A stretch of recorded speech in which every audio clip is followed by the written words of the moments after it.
El punto que me toca exponer es la libertad de prensa en los gobiernos de la Cuarta República. Mi equipo está conformado por Milagro Flores, José Higuera, Estevis Parra, Gonzalo Castillo, Raiza Parga, Carián Niray y mi persona Javier Villegas. Podemos comenzar diciendo que tanto en la actualidad como en el pasado siempre han existido diferencias entre los gobiernos de turno y partidos de oposición. Y muchas veces se han valido de ciertas técnicas para hacer ver mal al bando contrario y se han utilizado medios de comunicación, llámese prensa, periódicos, plantas de televisión, para difundir noticias que afectan al bando contrario. O también, como se les dice en la actualidad, falsos positivos o fake news. Y tratar de crear así una matriz de opinión desfavorable al gobierno o partido que está de turno. Pero también, por otro lado, muchos gobiernos de turno tratan de ocultar noticias que no les convienen. Y cuando algún medio de comunicación saca a la luz, publica cierta información que no les es favorable, pues busca los mecanismos para callar o cerrar a dichos medios o periódicos. La llamada Cuarta República, durante su periodo democrático, no escapa de esta forma de combatir a los periódicos o periodistas. Por ejemplo, en el periodo de Rómulo Betancourt, que se inició en 1959 hasta 1964, demócrata cerró, allanó, ocupó, suspendió y amenazó periódicos, emisoras de radio, plantas televisivas y encarceló periodistas. En la lista se encuentran periódicos como Fontaches, Dominguito, Círculo, Tribuna Popular, Clarín y los semanarios Izquierda y URD. El Nacional y la cadena de publicaciones Capriles fueron acosados y amenazados.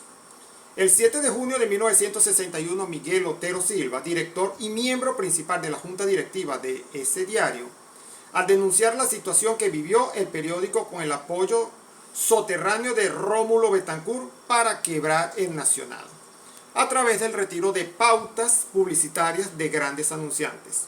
Luego, el 5 de octubre de 1961, por instrucciones de Betancourt, el Comité Nacional Ejecutivo, el CEN de Acción Democrática, inicia una campaña contra la cadena de publicaciones Capriles.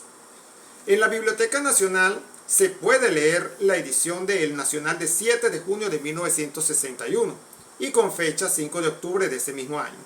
El texto del comunicado del CEN de Acción Democrática contra la cadena Capriles.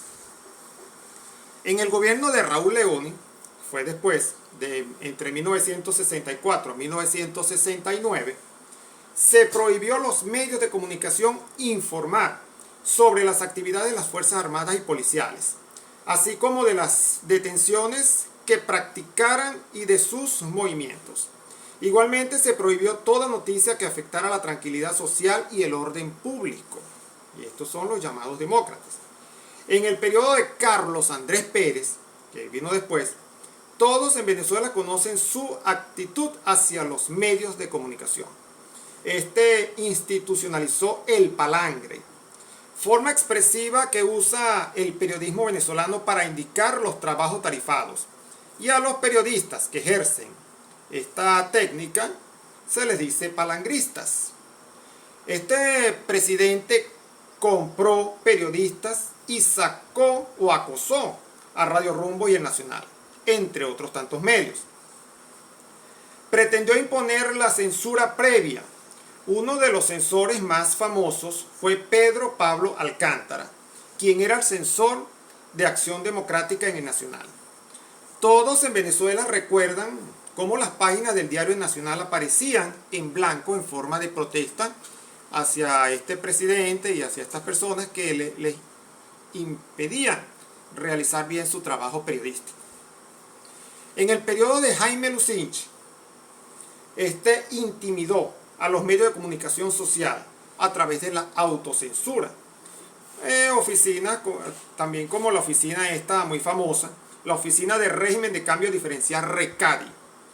y hasta permitió la actuación de su secretaria privada, Blanca Ibáñez, la cual era la amante del presidente Lucinchi. Este era un presidente que todo el tiempo estaba borracho. Él amenazó a los medios de comunicación, Jaime Lucinchi. Durante su mandato, entre otros, fue agredido brutalmente el periodista y escritor Alfredo Tarre Murci. También recuerdo una vez viendo el canal RCTV, el periodista Luis Guillermo García acababa de entrevistar al presidente Jaime Lucinchi, una actividad que había, y estaba haciendo el cierre de la noticia, cuando de repente se acercó hasta él corriendo el doctor, entre comillas, Jaime Lucinchi, y lo agredió. Él utilizó esta famosa frase que quedó para la historia. La frase dice lo siguiente: tú a mí no me jodes. Eso también le sacaron gaita. Radio Rochela, que era un programa de parodias, lo tuvo un buen tiempo de esta forma, parodiando esta actitud del presidente hacia este periodista, que lo agredió. Tú a mí no me jodes. Otra de las formas que vimos en la Cuarta República tenía que ser fue con la amante de este presidente, Blanca Ibáñez, cuando se desbordó el río El Limón en Maracay. Se vistió de militar y estuvo supervisando los trabajos de rescate. Y ella se tomó la atribución de dar una rueda de prensa. Y le dijo a los periodistas en ese entonces para que no se preocuparan con las familias que estaban afectadas, porque todos los gastos estaban cubridos. Y eso quedó para la historia también, esa famosa frase. Del periodo de gobierno de Rafael Caldera, podemos señalar lo siguiente, algo insólito. El astrólogo José Bernardo Gómez fue hecho preso solo porque se le ocurrió predecir que el doctor Rafael Caldera pudiera morir el próximo año. Este era un astrólogo que se limitaba a dar los pronósticos para el próximo año, y se le ocurrió decir esto. Más vale que no. Lo metieron preso por tan solo decir eso. Más adelante del periodo de, Carlos Andrés Pérez, ya lo mencionamos.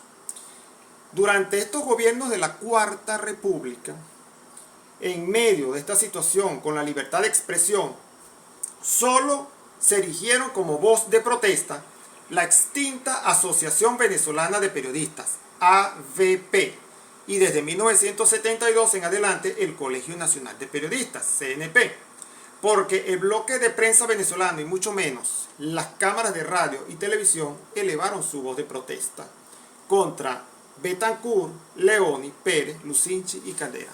Hasta aquí mi exposición.